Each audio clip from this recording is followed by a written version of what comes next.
OTT যেটা short form হচ্ছে মানে এলাবোরেশন হচ্ছে ওভার দ্য টপ আর কি বলা হয়। সো এটা তো পৃথিবী সারা বিশ্বেই বিপুল জনপ্রিয় একটা প্ল্যাটফর্ম বা মাধ্যম হয়ে গেছে কন্টেন্ট উপভোগ করার জন্য। কন্টেন্ট বললাম এই কারণ ওটিটিতে আসলে সব কিছুই থাকে। এখানে ফুল লেন্থ ফিচার ফিল্ম থাকে, ওয়েব সিরিজ থাকে, শর্ট ফিল্ম থাকে, ডকুমেন্টারি থাকে।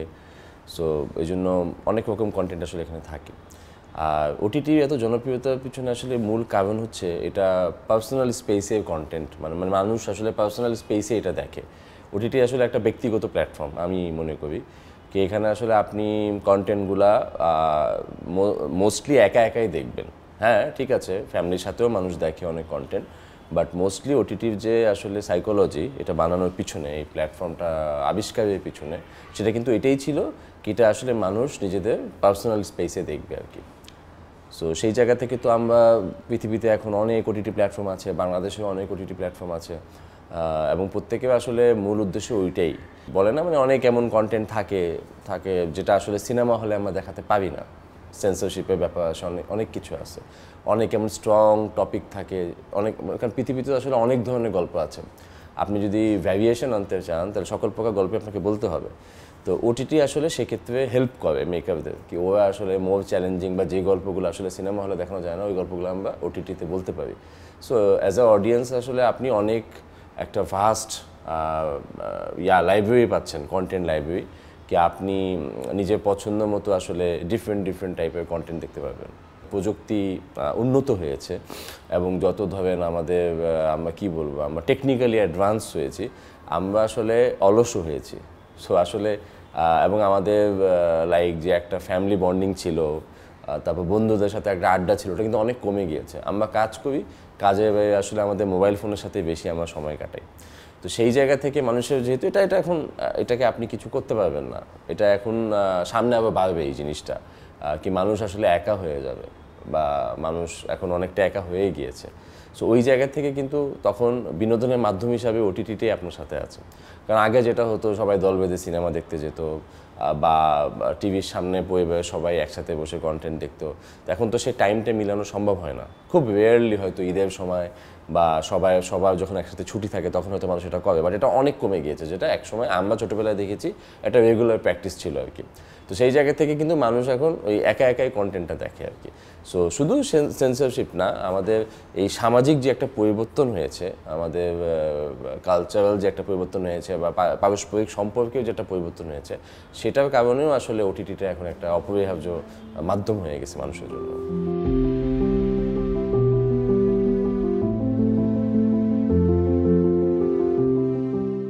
আমি ব্যক্তিগতভাবে মনে করি ওটিটি সিনেমার জন্য একটা রাইভাল, এবং এটা অলরেডি এটা আমরা আসলে প্রভাব দেখতে পাচ্ছি।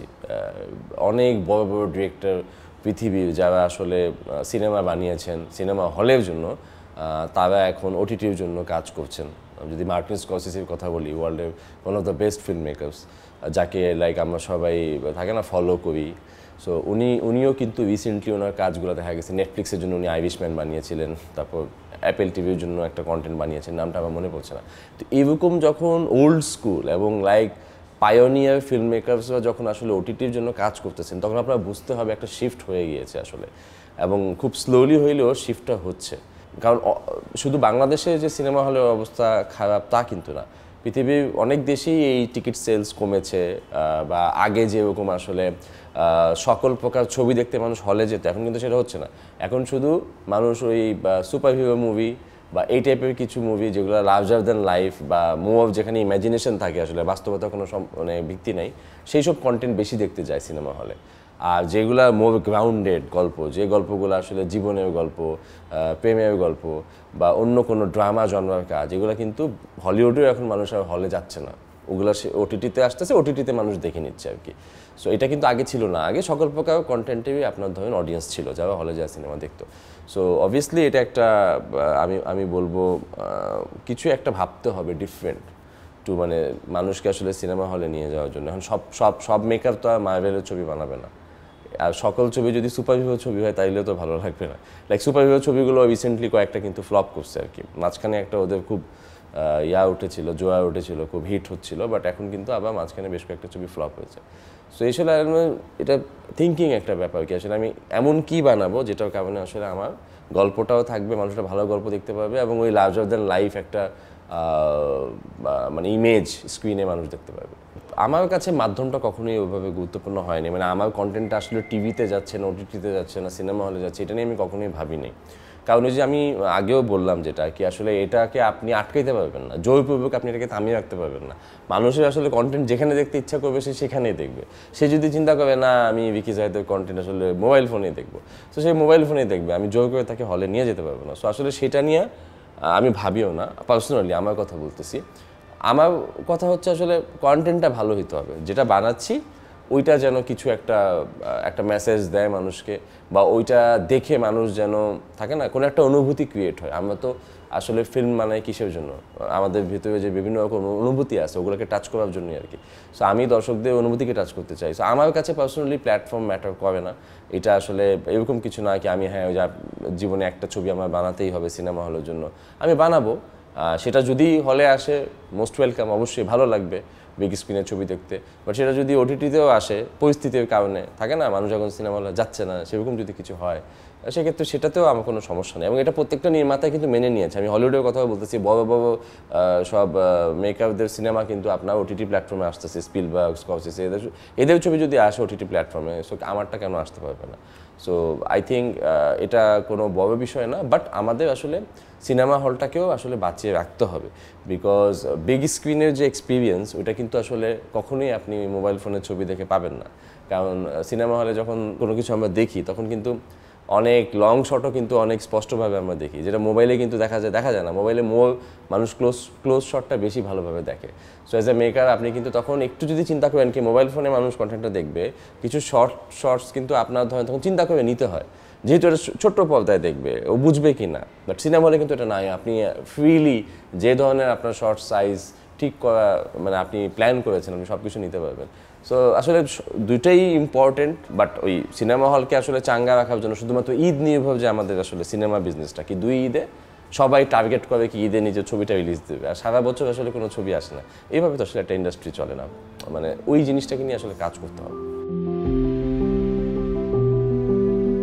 যে কোনো কন্টেন্ট আমরা যে মাধ্যমে কাজ করি এখানে আসলে টাকা পয়সা খুব ইম্পর্টেন্ট, বাজেট বা টাকা পয়সাটা আপনার দরকার হয়। আমাদের শিল্পটা আসলে এক্সপেন্সিভ খুব, আমি বলি আর কি আপনি একটা স্বপ্ন দেখলেন আপনি সিনেমা বানাবেন, বাট ওটা বানানোর জন্য আপনার টাকা লাগবে। একজন পেইন্টার স্বপ্ন দেখলেও সে একটা ছবি আঁকবে, তার জন্য কিন্তু তার খুব একটা টাকা লাগবে না। ইমাজিনেশনটা হইলে হবে একটা পেপার, তাকে একটা ব্রাশ দিয়ে দিলে সে কিন্তু বানিয়ে ফেলবে। সো বাট আমাদের স্বপ্নটাকে আসলে রিয়ালিটি করার জন্য আমাদের অনেক টাকা পয়সা প্রয়োজন হয় আর কি। সো সেই জায়গা থেকে নাটকের ক্ষেত্রে যেটা হয়েছে, বাজেটটা আসলে খুব বেশি বাড়ে নাই, একটা জায়গায় আসলে স্টাক হয়ে গিয়েছে নাটকের বাজেট, যে কারণে নাটকে আপনি সকল প্রকার গল্প বলার স্বাধীনতাটা এখন আর নাই। স্বাভাবিকভাবে আপনি তো বাজেটটা আপনার মাথায় রাখতে হবে। সো ওই বাজেটটা দেখা যায় ঘুরে ফিরে, যেটা আমরা শুনি প্রায় নাটকের ক্ষেত্রে কি একই রকম গল্প ঘুরে ফিরে হয়তো আসতেছে। সেই জায়গা থেকে আমরা ট্রাই করেছি, লাইক আমি টিভিটা আমি খুব পছন্দ করি একটা নস্টালজিয়ার জায়গা থেকে, কারণ টিভিতে একটা নাটক মানুষ বসে দেখতেছে, এটা আমার কাছে পার্সোনালি একটা মানে থাকে না ফিল গুড ব্যাপার আর কি।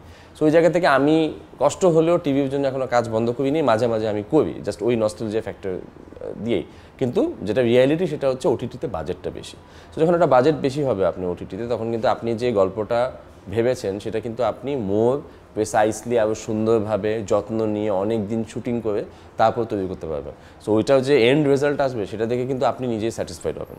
নাটকের শুটিং আমরা 4 দিন 5 দিন 6 দিন 7 দিন করি, বাট একটা ওটিটি প্রজেক্টের শুটিং কিন্তু 15 দিন 18 দিন 20 দিনও হয়।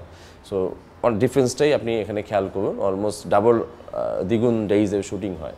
তো সেই জায়গা থেকে ওখানে মোর যত্ন দেওয়া যায়। আমি আমার যে কথাটা বলতে চাচ্ছি গল্পের মাধ্যমে সেটা বলার জন্য আমি মোর রিসোর্স পাই, এবং গল্পটা আসলে at the end of the day একটু যত্ন পায়, যেটা অনেক সময় নাটকের ক্ষেত্রে কম বাজেট করার জন্য একটু স্যাক্রিফাইস করতে হয়, কম্প্রোমাইজ করতে হয়। সো ওই কম্প্রোমাইজের জায়গাটা এড়ানোর জন্যই আসলে ওটিটির প্রতি ঝুঁকে পড়ছে অনেক নির্মাতাই, বা যাদের পক্ষে সেটা সম্ভব হচ্ছে তারা বানাচ্ছে। সো দ্যাটস ওয়াই আমি একসময় নাটকই বানিয়েছি, একসময় নাটক বানিয়েছি, আস্তে আস্তে আস্তে আমি শিফট হয়ে গেলাম। এখন হয়তো ওটিটিতে আমার কাজ বেশি আসতেছে, লাইক ভ্যালেন্টাইনও ওটিটিতে আমার কাজ এসেছিলো, কুরবানি ঈদে ওটিটিতেই আসবে, আসলে টিভিতে কাজটা কমে গিয়েছে। বাট এটা আসলে খুবই ন্যাচারাল, মেইন রিজনটাই আসলে বাজেট ইস্যু।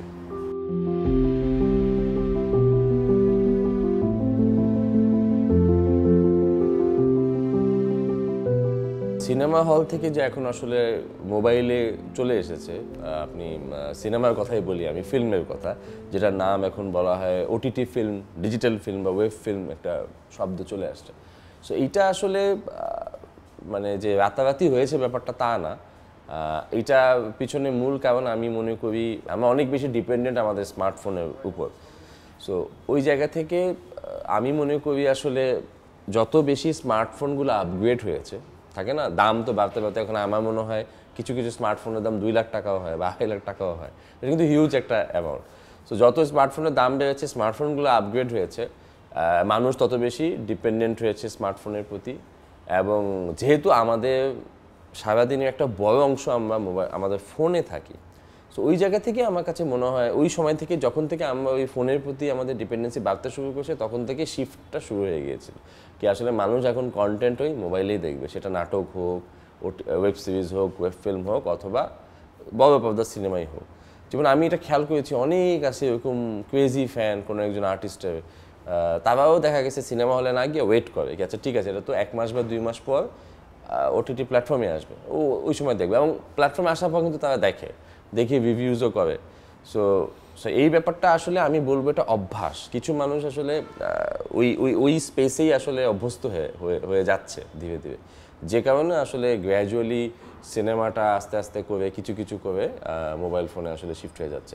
সো এটার পিছনে দুইটা মূল কারণ, একটা হচ্ছে ওই যে প্রযুক্তির যে উন্নয়ন বা স্মার্টফোনের যে আসলে ডেভেলপমেন্ট। কারণ স্মার্টফোনে আপনি 4K 8K যে কোনো ফাইল কিন্তু আপনি দেখতে পারবেন, একদম হাই কোয়ালিটি হাই রেজলিউশনের ফাইল, কোনো সমস্যা হবে না আপনার। সো ওই জায়গা থেকে আসলে মানুষের সময়ের একটা ব্যাপার আছে, মানুষ তো খুব ব্যস্ত এখন আসলে। আর ওই যে আগেও আমি যে পয়েন্টটা বলেছি কি আমাদের আসলে সামাজিক একটা অনেক বড় পরিবর্তন হয়েছে, কালচারাল চেঞ্জ হয়েছে, ওই জায়গা থেকেও মানুষ একা হয়ে গেছে। এবং সেই কারণে আসলে ওই সিনেমা হলে সবার সাথে বসার যে মেন্টালিটি, এটাই এখন নাই। আর সিনেমা আমি একা একাই দেখবো, ওটাতে মোর কমফোর্টেবল হয়ে যাচ্ছে মানুষ। সো এটা আসলে সাইকোলজিস্ট বা সাইকিয়াট্রিস্টরা ভালো বলতে পারবেন এই ব্যাপারটা বা এই প্রবলেমটা নিয়ে, বাট এগুলি আমার কাছে মনে হয় মূল কারণ।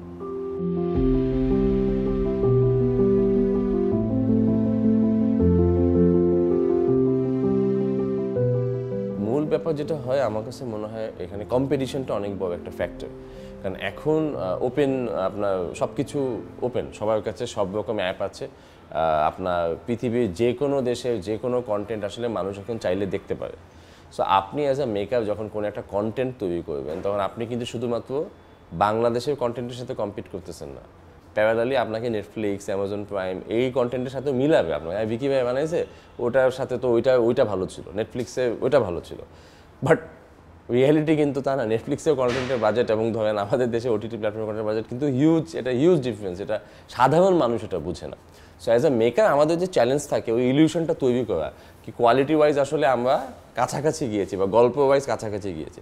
সো ওই জায়গা থেকে আমার কাছে মনে হয় মেকারদের যেটা একটা মানে থাকে না, মানে আমার যদি কম্পিটিশন করতে হয়, একটা কম্পিটিশনটা ফেয়ার না, আনফেয়ার কম্পিটিশন, সেক্ষেত্রে আসলে আমার অস্ত্র কি যেটা দিয়ে আমি যুদ্ধ করব, সেক্ষেত্রে গল্প, স্টোরি টেলিংটা আমার কাছে মনে হয় সেজন্য আমাদের মেকাররা একটু শার্প হচ্ছে এই ব্যাপারটাতে। আবার কীভাবে একটা গল্পকে ডিফারেন্টভাবে প্রেজেন্ট করা যায়, যাতে করে অডিয়েন্স থাকে না ওই ফিলটা পায় কি আচ্ছা হ্যাঁ ওইরকমই তো হয়েছে, একটু নেটফ্লিক্স টাইপ মনে হচ্ছে। মাঝে মাঝে দেখি কমেন্টে বলবেন হ্যাঁ এটা কন্টেন্ট তো নেটফ্লিক্সে যাওয়া উচিত ছিল, আপনার এই গল্পটা, এটা কেন বাংলাদেশি প্ল্যাটফর্মে এসেছে। সো এটা কিন্তু এমন না যে দুইটা একরকম হয়ে গিয়েছে, কখনোই সেটা সম্ভব না। আমি আগেই বলেছি বাজেটে অনেক বড় একটা ফারাক আছে। বাট ওই যে স্টোরি টেলিং থাকে না, আমাদের যখন সীমাবদ্ধতা থাকে ওইটাকে আমরা লাইক শক্তি বানায় ফেলি। সো আমাদের ওই বাজেট সীমাবদ্ধতাকে আমরা দেখা গেছে গল্পটাকে কীভাবে প্রেজেন্ট করা যায়, একটা স্টোরিকে তো অনেকভাবে বলা যায় রিঅ্যারেঞ্জ করে। আপনি ধরেন একটা গল্পকে একভাবে বলবেন, আমি কিন্তু আবার অন্যভাবে বলবো, উনি আরেকভাবে বলবে। সো ওই ব্যাপারটা নিয়ে মেকআপে আমার কাছে মনে হয় একটু খেলা শিখছে ধীরে ধীরে করে, এবং যেটা আসলে লং রানে অনেক হেল্প করবে। কারণ দিন শেষে গল্প কিন্তু 10টাই, সবাই আমরা জানি পৃথিবীতে 10টাই গল্প, ওই গল্পগুলো কিন্তু ঘুরে ফিরে আমরা দেখতেছি। সো যে যত ভালো এই রিঅ্যারেঞ্জটা করতে পারবে সে কিন্তু তত সাকসেসফুল মেকার। তো আমার কাছে মনে হয় ওটিটি এই জিনিসটা ক্রিয়েট করেছে বাংলাদেশি মেকারদের জন্য, কি ওই রিঅ্যারেঞ্জ করে বা ভিন্ন আঙ্গিকে স্টোরি টেলিংটা হয়তো আমরা ধীরে ধীরে শিখতে পারছি। করোনা প্যান্ডামিকটা আসলে আমাদের প্রত্যেকে যারা আমরা বেঁচে আছি আমাদের লাইফে একটা আমার কাছে মনে হয় খুব ইম্প্যাক্টফুল একটা ইভেন্ট, কারণ এটার কারণে মানুষের অনেক রকম পরিবর্তন হয়েছে, মানুষের অভ্যাসগত পরিবর্তন হয়েছে, চিন্তাভাবনায় পরিবর্তন হয়েছে। আমি যদি ব্যক্তিগতভাবে বলি, করোনার আগে আমি শুধু প্রেমের গল্প বলতাম, আমার কাছে ওটা মোর কমফোর্টেবল ছিল। আফটার করোনা আমি টোটালি থ্রিলারে ঢুকে গেলাম, আমি শুধু থ্রিলার এবং ডার্ক জনরার গল্পগুলো বলা শুরু করলাম। আমি ফিল করি আমার একটা ওই যে 4 মাস বাসায় বসে থাকার পর একটা পরিবর্তন হয়ে গিয়েছে, আমি চেঞ্জ হয়ে গেছি, যেটা আমি অনেক মানুষের ভিতরে দেখেছি। এবং এই সময়ে যেটা দেখা গিয়েছিল কি ওটিটির একটা মানে হিউজ একটা বলে জাম্প রাইজ, ওই সময় প্রত্যেকটা ওটিটি প্ল্যাটফর্মে বিজনেস করেছে তারা। করোনাতে পুরো ওয়ার্ল্ড যখন আর কি আপনার মানে একটা লসের ভিতর ছিল, ওটিটি প্ল্যাটফর্মগুলো কিন্তু তখন খুব চুটিয়ে ব্যবসা করেছে যেটাকে বলা যায়। এবং ওই জায়গা থেকে যেটা বড় পরিবর্তন হয়েছে, মানুষ আসলে এখন ওই এই কথাটা আমি অনেকবার বলেছি এই আলোচনায়, আবারও বলতে হচ্ছে কি মানুষ আসলে কন্টেন্টটাকে ওই মোবাইল ফোন কেন্দ্রিক করে ফেলেছে। মোবাইল ফোন আপনি দেখবেন অনেক বাসায় টিভি আছে, কেউ টিভির দিকে তাকায়ও না। আমাদের অনেকের বাসায় টিভি আছে, সেই টিভিটা হয়তো দেখা যায় বাসার যে সবচেয়ে বৃদ্ধ মানুষ, সবচেয়ে বয়স্ক যে লোকটা, সেই হয়তো মাঝে মাঝে দেখে। আমি যদি টেলিভিশনের কথাই বলি, থাকে না আমাদের প্রত্যেকের বাসায় টেলিভিশন আছে একটা করে, কিন্তু আপনি চিন্তা করে দেখেন আপনি লাস্ট কবে আপনার টেলিভিশনটা দেখেছেন আসলে। সো দেখা যায় বাসায় যে টিভিটা থাকে কেউ সেই টেলিভিশনটা দেখে না, ওখানে কোনো প্রোগ্রাম দেখে না। দেখে কারা? যারা লাইক আমাদের ওল্ড সিটিজেন, বাসা 70 বছর 60 বছর আমাদের চাচা বা বাবা বা মা, তারা হয়তো সেটা দেখে, তাদেরও সংখ্যাটাও কমে আসতেছে। সো মানে যেটা আমি বলতে চাচ্ছি সেটা মানুষের আসলে এন্টারটেইনমেন্ট উপভোগ করার মাধ্যমটাই হয়ে গেছে মোবাইল ফোন। করোনার সময় এই জিনিসটা আরও বেশি হয়েছে, কারণ করোনাতে যেটা দেখা গেছে আসলে সবাই একটা ডিপ্রেশনের ভিতরে থাকতো, কি হবে না হবে কেউ জানে না, একটা সাফারিং বা একটা আসলে থাকে না একটা ইমপেন্ডিং ডুম সবার উপর ছিল কি আসলে সামনে কি হতে যাচ্ছে। ওই জায়গা থেকে মানুষ লাইক ডিপ্রেশনে পড়ে থাকে না একা একা মোবাইল ওই ওই ওই কন্টেন্টগুলো দেখা, বাসায় 4টা রুমে 4টা মানুষ বসে 4টা মোবাইল নিয়ে আসলে কন্টেন্ট দেখতেছে। সো ওই রকম জায়গা থেকে আসলে একটা বড় চেঞ্জ আসছে থট প্রসেসে মানুষের, কি আসলে আমি ওই টেলিভিশনেও নাটকটা দেখতে পারি, টেলিভিশনে দেখবো না, আমি ইউটিউবে মোবাইলে দেখবো। সো আমার কমফোর্ট জোনটাই আসলে ওখানে চলে এসেছে। অ্যাজ আ হিউম্যান বিইংরা কিন্তু সবসময় চেষ্টা করে কমফোর্ট জোনে থেকে, আমরা সবাই চেষ্টা করি আমাদের কমফোর্ট জোনে যেটা হয় সেইভাবে আসলে আমরা কাজটা করি, আবার সেটা হইলে আমাদের জন্য ভালো। সো ওই জায়গা থেকেই এখন যেটা হয়েছে ওই এন্টারটেইনমেন্টটা মোবাইল ফোনে আসলে সীমাবদ্ধ হয়ে গেছে। প্ল্যাটফর্মগুলো চিন্তা করেন, তারা কিন্তু মানে করোনার পরই তাদের জন্ম হয়েছে। লাইক যদি আমি বলি যারা আছে বাংলাদেশে, বিঞ্জ আছে, রবি বা চরকি আছে, এগুলো কিন্তু 2021 বা 22 আই থিঙ্ক 21 মনে হয় চরকি এসেছিল, বিঞ্জ মনে হয় 1 বছর আগে 20 বা 22 থেকে শুরু করেছে। হইচইটা আগে থেকে ছিল, বাট ওটা তো আসলে বাইরের প্ল্যাটফর্ম। আর এছাড়া বাংলাদেশে দীপ্ত প্লে বা যেটাই বলেন ওগুলো কিন্তু অনেক পরে এসেছে। সো বয়স কিন্তু খুব অল্প। আমি তো বলবো আসলে এটাতে আরও অনেক টাইম লাগবে। এটা তো লাইক নেটফ্লিক্স, আজকে আপনি নেটফ্লিক্সের কথা বলছেন, নেটফ্লিক্স তো অনেক আগে থেকে আসলে এই জায়গাটাতে আছে। তারা প্রথমে ডিভিডি সেল করতো, নেটফ্লিক্সে যেটা ইনিশিয়াল বিজনেস ছিল সেটা ডিভিডি রিলেটেড ছিল, এরপর তারা সুইচ করে প্ল্যাটফর্মে আসে। এবং আমি যতদূর জানি আই থিঙ্ক তারা মনে হয় 2-1 বছর আগে ব্রেক ইভেনে গিয়েছিল।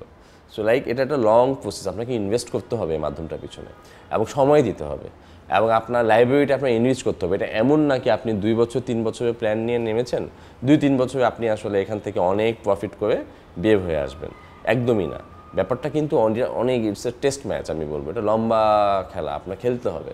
নেটফ্লিক্স বা অ্যামাজন প্রাইম বা এই প্ল্যাটফর্মগুলো সফল হয়েছে বিকজ তারা ওই টেস্ট ম্যাচটা খেলতে পেরেছে আর কি, বা খেলছে, এখনও সময় দিচ্ছে। সো বাংলাদেশের ওটিটি প্ল্যাটফর্মগুলো আসলে সেই ক্ষেত্রে ওই ধৈর্য পরিচয় দিতে হবে, কি জিনিসটাকে নিয়ে আসলে রাতারাতি এখান থেকে আপনি অনেক বেশি প্রফিট নিয়ে নেবেন বা ইয়া করবেন, সেটা সম্ভব না। আপনাকে টাইম দিতে হবে। যতটুকু হয়েছে আমি পজিটিভই মনে করি, কারণ মানুষের একটু একটু করে চেঞ্জ হচ্ছে। আমি নিজের কন্টেন্টের ক্ষেত্রে দেখি কি টাকা খরচ করে দেখছে মানুষ, so it's a good thing. কারণ আমার কন্টেন্ট তো লাইক আগে যখন ইউটিউবে দেখতো সেটা তো ফ্রিতেই দেখতো, ওই অডিয়েন্সই আমার অডিয়েন্সই তো আমার কন্টেন্ট দেখে। তারা যখন আমি যখন ওটিটির জন্য বানাচ্ছি, তারা যখন 20 টাকা 25 টাকা 50 টাকা খরচ করে একটা ওয়েব ফিল্ম বা ওয়েব সিরিজ দেখছে, এর মানে কি তার বিহেভিয়ারটা আমি চেঞ্জ করতে সক্ষম হয়েছি। সো এটাই টার্গেট, কি আসলে মানুষকে ওই পেইড কন্টেন্টগুলো দেখতে উৎসাহিত করা। কারণ পৃথিবীর কোনো দেশে ইউটিউবে আপনার অরিজিনাল কন্টেন্ট আপলোড হয় না। এটা একমাত্র আমাদের দেশে হয় কি, আমাদের দেশে অরিজিনাল কন্টেন্ট লাইক নাটক বলে তো কোনো শব্দ নাই, ফিল্মই বলে একটা শর্ট ফিল্ম বা এই টাইপের জিনিস কি আপনি ওপেনলি এটা মানুষ ইউটিউবে দেখছে ফ্রিতে, এটা পৃথিবীর কোনো দেশে নয়, এটা আমাদের দেশে হয় এবং এটা ক্ষতিকারক।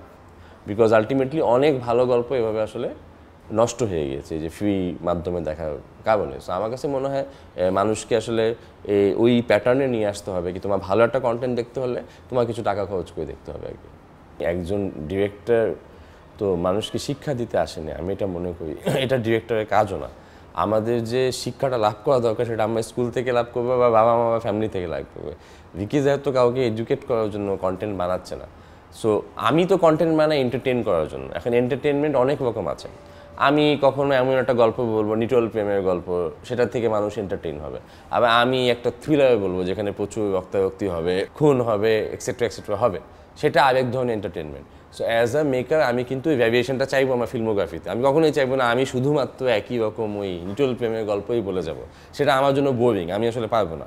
সো আমিও ডিফারেন্ট কন্টেন্ট বানাবো। সো ওইটার কারণে আসলে আমি মনে করি না সমাজে কোনো ইম্প্যাক্টফুল হয়। আমি যখন একটা পজিটিভ কন্টেন্ট বানাই, positive in a sense like ওটার মেসেজটা হয়তো পজিটিভ, তো সেটার কারণে কিন্তু অনেক বেশি কোনো পজিটিভ চেঞ্জ সমাজে হচ্ছে না। সো কেন এটা ধরে নেওয়া হয় কি আমি যদি কোনো একটা থাকে না, অনেক সময় অনেক কন্টেন্টের একটা নেগেটিভ এন্ডিং থাকে, ওটাও এক টাইপের মানুষকে ধরেন এন্টারটেইন করে, তো সেটার কারণে নেগেটিভ ইম্প্যাক্ট পড়বে, সেটা আসলে আমি বিলিভ করি না। এটা পৃথিবীর কোনো দেশে আসলে এটা আপনি করতে পারবেন না। যেটা করা যাবে সেটা হচ্ছে সার্টেন জিনিস যেটা আসলে সার্টেন বয়সের মানুষের দেখা উচিত না বা দেখতে দেওয়া উচিত না। সেই জন্যই ওই সেন্সরশিপটা আসলে আমি ফিল করি ওটিটিতেও আসা উচিত, যেটা সিনেমা হলের ক্ষেত্রে আছে, একটা প্রপার সেন্সরশিপ কি আচ্ছা এই কন্টেন্টটা এই টাইপের মানুষজনদের জন্য, এই টাইপের মানুষরাই দেখতে পারবে, আন্ডার এজ যারা আছে তারা দেখতে পারবে না। পৃথিবীর সব দেশে যেরকম হচ্ছে সেরকমই। সো আমি সেটার পক্ষে, কারণ আপনি ফিল্টারিং করতে পারবেন না। ফিল্টারিং করলে আপনি কম্পিটিশন কীভাবে করবেন?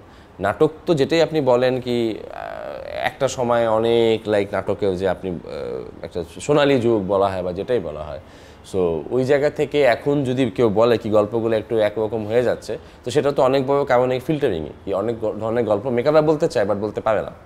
সো আমরা যারা লাইক থাকে না সেন্সরশিপকে একটু পাশ কাটিয়ে বলে এসেছি অনেক টাইপের গল্প, সো ওইটা অন্য জিনিস আর কি, ওইটা আমরা টেকনিক্যালি করেছি।